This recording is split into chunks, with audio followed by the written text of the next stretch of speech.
Alright everybody, now I want to talk about another story about cystic fibrosis.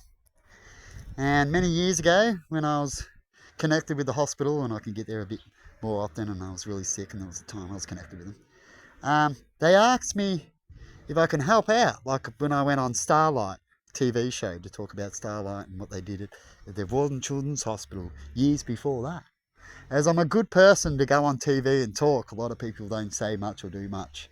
But I'm not a shy person, right? I don't mind speaking my truth, no matter what truth it is, right? Definitely, I believe it needs to be spoken and it would help others. And so, one time here at Paddys over in Albury, there's a Paddy Irish bar, right? And has upstairs and downstairs, right, area.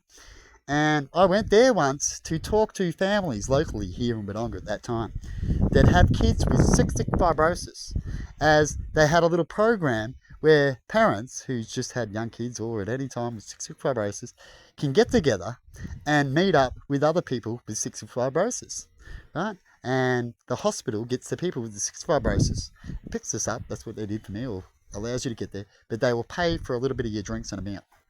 And if they do that, would you give them information? That was the deal, right? You don't have to have a meal if you just even do it. But that's what they offer. And that's what I did. I went over there and I spoke. But I didn't speak too much in the end, as there was a few of us, and there was someone there that was more sicker than me to be interested in.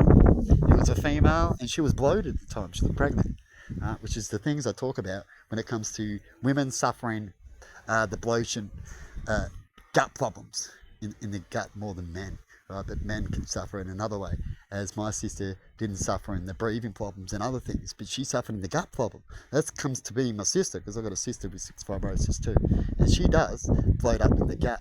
Not as bad as I've seen these other people with cystic fibrosis, as there's all different times. But she's also been not around when she's had the problem, so she might have, right?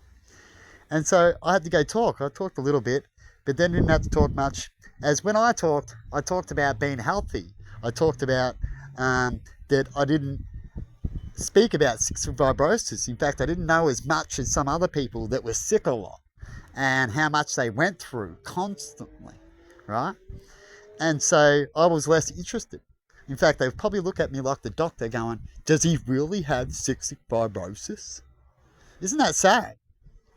That when you be healthy, even though you're one of the worst, they can prove that. Some of these people who are sick and died, they didn't die, it was just as sick. That's how CF works, right? But I thought I'd tell you a story about that, as I believe there is some around there that know that I have cystic fibrosis. And have a good one.